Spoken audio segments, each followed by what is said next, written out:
I don't know, kind of like been just doing some research on this dude, on this fucking guy that grinds my gears because of stupidity that he is actually.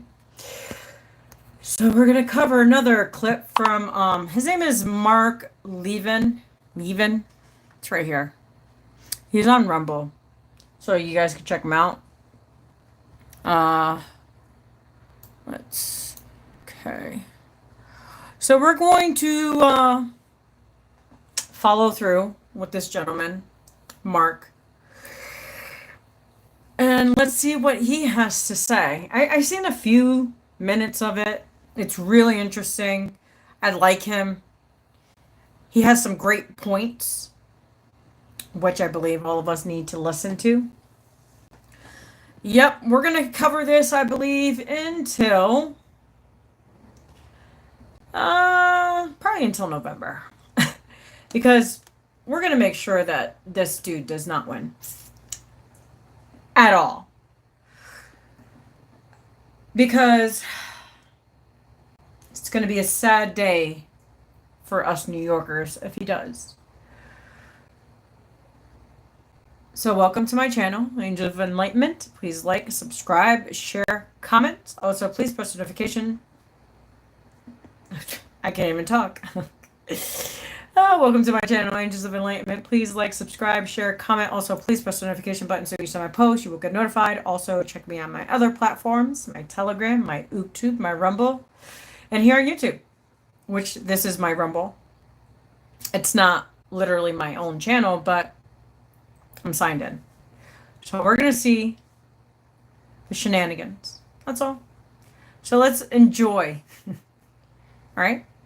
Let's see what he has to say. So we're going to get it onto the full screen. Hopefully everybody can see it. Let's see what this piece of shit has to say. All right? Or let's see what this piece of shit has to... His policies. Remember I said I was going to look for his policies? The bullshit that he's trying to implement. So that's what we're going to do. Enjoy. I want to get to this issue of the Zohran Mamdani. Please stop calling him a Democrat socialist. I don't care if they call him that. I don't care if that's his party. He's a Marxist Islamist. Socialism is an economic ideology. He's bigger than that. He's a Marxist. He's not a Democrat in any respect. He's an Islamist. Everything he says, everything he supports, he's an Islamist. He's a radical extremist who preaches violence, who preaches a lot of things that are horrendous. He founded a chapter of Students for Justice in Palestine. That's a Hamas front organization. He refuses to reject the term globalized, the Intifada. Intifada is a worldwide terrorist, violent murder operation against Jews and other people in the West. He was part of the BDS movement, which is an economic movement that is intended to starve the state of Israel. He's an anti-Semite. He's a racist. He's a bigot. You name it. He's all those things that we reject. Just because he doesn't walk around without a white robe and a white hood, or just because he doesn't walk around with the sign of the Third Reich on his chest, or does a salute, doesn't mean he's not any of those things. And I'm here to tell you he's all of those things, okay? We cut to the chase here. His father, Mahmoud, he's called for the end of the state of Israel. The end of the state of Israel means the elimination of the Jews. They're going to go somewhere? Now, this man has refused to sign a resolution recognizing the state of Israel. He defended Yemeni-American al-Qaeda leader Anwar al-Awlaki. He excused him as being pushed into extremism by the FBI that was surveilling him. This guy was a big al-Qaeda guy. Big al-Qaeda guy. Even before 9/11, he was an imam in Northern Virginia. Two of the hijackers were part of his mosque. He fled the country to Yemen after the 9/11 attack, and Obama took him out. This guy made excuses for him. What do you think of that, America? He wants free rent, free child care, free public transportation, city-owned grocery stores, food ops. He believes in the seizure, which is force. The seizure, the means of production. No billionaires. Well, what's he going to do with them? Lock them up? He won't have any billionaires anyway. They'll all move to Florida, so who's he going to tax? He believes in replacing private property rights in the market system with a government-run system a communal living system. Boy, that doesn't sound too new to me. I think every Marxist regime on the face of the earth has tried it. He despises the NYPD. He says he's not going to allow them to assist ICE. He wanted to defund them. Now he pretends he doesn't, but he does. We know who he is. He wants to replace police with mental health professionals. Well, maybe you ought to visit one of them. He's justified the... So when he said replace the NYPD with mental health workers, personally, I am a mental health worker.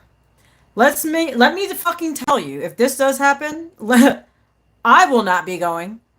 Because when there is a domestic violence between a man and a woman, you think a social worker is going to enter in that home? Fuck no. You don't know if he's armed and dangerous. You don't know what he's capable of, especially if he's under influences of drugs, alcohol, or whatever that may be that he's in that moment. Trust me, I've been there. How about if there's shooting? You're going to send a social worker to say, hey, stop the shooting? Just saying. Look at the idiocy. Because as a mental health caseworker, I would not do what a cop does. First of all, what are you going to go in with? Because you ain't got no fucking guns. Because they're going to take your guns too. Like, what kind of shenanigans is this? I'm just curious. Let's continue. The burning of Minnesota, he said it has to happen in 2020. He believes black and brown solidarity, I quote, will overcome white supremacy. I told you he's a racist. He's a bigot. Increase property taxes in, quote, richer and whiter neighborhoods. Well, other than the fact that that's unconstitutional, taxing based on race, maybe he's missed the last 100 years or so. Freeze rents for multiple years at a time. $30 an hour minimum wage. Oh, that's brilliant. Big tax hikes on businesses. Small, large, all kinds of businesses. So the guy is a Marxist Islamist. That's what he is. Now, I want to remind Americans about capitalism and freedom and constitutionalism. What's that delivered? Because our media doesn't do it. All we have are these clowns, these fools. Guy's 33 years old. He hasn't accomplished a damn thing in his life. He's never run a fryer at a McDonald's, which is a good job. He's never had one. So they push ideology. That's all they're about. Not world experience, not knowledge, none of that stuff.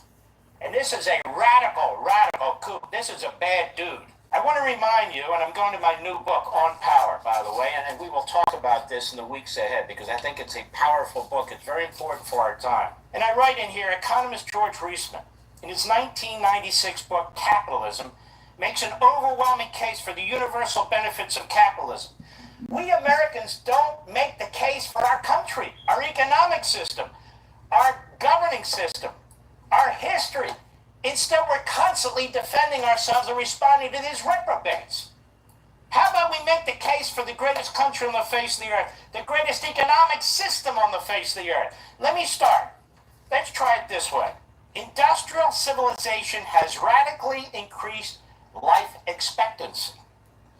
In the 20th century in the United States, it has increased life expectancy from about 46 years in 1900 to the present 75 years, even more than that now. This was written 10 years ago by the professor. The enormous combination of industrial civilization to human life is further illustrated by the fact that the average newborn American child has a greater chance of living to the age of 65 than the average newborn child of a non-industrial society has of living to the age of 5. The marvelous results have come about because of an ever-increasing supply of food, clothing, shelter, medical care, and all the conveniences of life. The progressive reduction in human fatigue and exhaustion.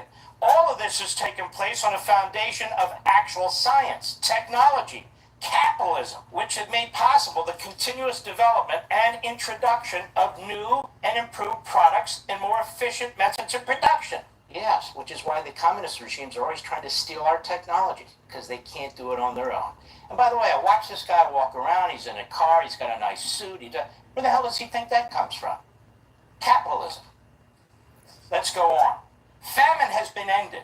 Because industrial civilization, he means in industrialized countries, because industrial civilization has produced the greatest abundance and variety of food in human history, the history of the world, and has created the storage and transportation systems required to bring it to everyone. This same industrial civilization has produced the greatest abundance of clothing and shoes and housing in the history of the world. And while some people in the industrialized countries may be hungry and homeless, it is certain that no one in the industrialized countries needs to be hungry or homeless. Industrialized civilization has also produced the iron and steel pipe, the chemical purification and pumping systems, and the boilers that enable everyone to have instant access to safe drinking water, hot or cold, every minute of the day. It's produced the sewage systems and the automobiles that remove filth from human and animal waste from the streets of cities and towns. It has produced vaccines and anesthesias. Well, you can even fly through the air at 600 miles per hour, 40,000 feet up,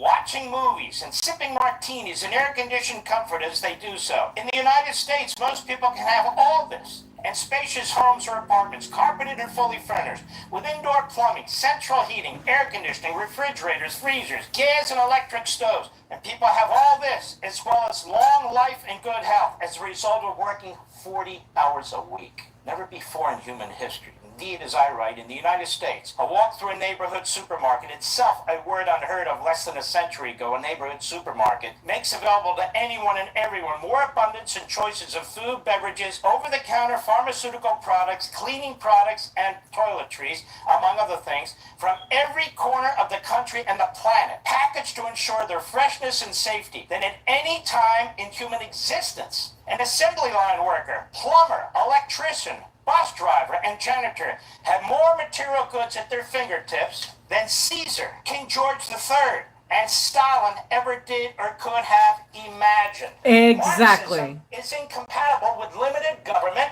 and representative government and shared power. It's about the centralized coercive control to re-engineer society, to rejigger humanity. Marx wrote about the invidious nature of individual liberty. He mocked our Declaration of Independence. The Islamists, basically the fundamentalists, they're throwbacks to the 7th century. They reject the Enlightenment. They reject the West. Read what their scholars said. So in this, the Marxists and the Islamists are together. They're about coercion. They're about control. They're about centralization. They don't want debates and things of this nature. So you have this combination of Marxism and Islamism. If you read Stalin's 1936 Constitution, it sounds like this guy's campaign promises.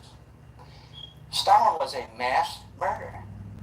Yet in 1936, he puts out this constitution about equality and all these rights, and a free press, and they're going to give printing presses to organizations, they're going to have unions. He was a liar. He didn't do any of these things. This guy's a liar. He's going to try and do these things. He won't accomplish them, but he will destroy the city in the meantime because it will depopulate. People who work hard and have homes, people who work hard and have even small businesses, a pizzeria, a deli, or big businesses, billionaires who obviously create things and invest capital. You don't have a skyline because of poor people. You have a skyline because of wealthy people. And those wealthy people, they're able to sell condominiums and rent apartments and create jobs. You need people who know what to do with steel and aluminum and cement. All these jobs, all these blue-collar jobs, all the benefits, the pensions, they all go away. People in that respect, like liberty, it's like water. People will go where they have to go to accomplish what they want to accomplish and live the way they want to live. New York City will be depopulated, the state will be depopulated. So who's left to tax? The average person's going to be taxed. They're going to be impoverished. They won't have jobs. It's about time that we, constitutional conservatives, defend our belief system rather than simply condemn the other one. That we compare and contrast. You know what you lose when these types of people are elected? Your liberty. You know what you lose? The nuclear family. This wokeism is a new form of communism. It didn't just create itself. As I wrote in American Marxism, it's an Americanized, customized, tailorized form of Marxism, to destroy the nuclear family. Why destroy the nuclear family? Because Marx, their hero, said, you must destroy the nuclear family. Why? Every social construct must be destroyed. The nuclear family, business communities, private property, all of it must be destroyed so we can find our paradise. Meanwhile, these people get rich, they get powerful, they rule with an iron fist. And so that is what's going on. That's what's at stake in this election in New York. And let me say something to the current mayor in New York, to Cuomo, and to my friend Curtis Sliwa. Cuomo, you have more baggage than JFK Airport. And you run a lousy campaign in the Democratic primary. What makes you think you can win anything? And Mayor, you've been weak, you've been incompetent, and you're running very poorly. Curtis Sliwa, you're a dear friend. You're a Republican. So Republicans are not appreciated necessarily in New York, although Giuliani was and Bloomberg was before he made 4 switches to different parties and so forth. You 3 guys better get together. You better figure out who runs against this guy. Or you will win by a plurality, not a majority, and it will be your fault. I hate to be blunt, but everything's at stake right now. Everything. Everything. This guy is a Marxist Islamist. Enough of this democratic socialism claptrap. I'll be right back.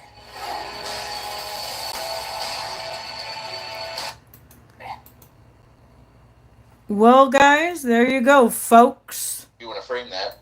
Sorry, I was watching him earlier. But we're going to go back to this dude. I want to get to Whoa, this issue. okay. We already watched him, so yeah. So things are about to get a little spicy around these neck of the woods. So that was a quick clip. If you guys want to see more of this content, just please comment in the comment section. And we will cover this until November. If you like it, you like it. If you don't, you don't. You know, this is my mission. This is my purpose. When I said that, I was 17, so 8 adds to 9. Well, 8 is 16. No, 7, sorry. 8 is 16 is 7. Sorry, I don't know. I was saying 9. So yeah. It's gonna get pretty interesting into the primaries. Well, not into the primaries, until voting season, which is in November here in New York. This is gonna be interesting. It's gonna be for the books. That's all I gotta say. It's gonna be for the books. I'm gonna keep on doing some more digging on this dude, because I don't want him to win. Hopefully you guys don't. And let's see what else I can dig up with this dude, you know, because you can't really find too much about this ass around. So you gotta go on different platforms and look them up and see what else we have here. So yeah, that's about it. So please like, subscribe, share, comment. Also, please press the notification button so each time I post, you will get notified. Also, check me out on my other platforms, my Telegram, my YouTube, my Rumble, and here on YouTube. You guys have a great evening, and I will catch you in the next live. Bye.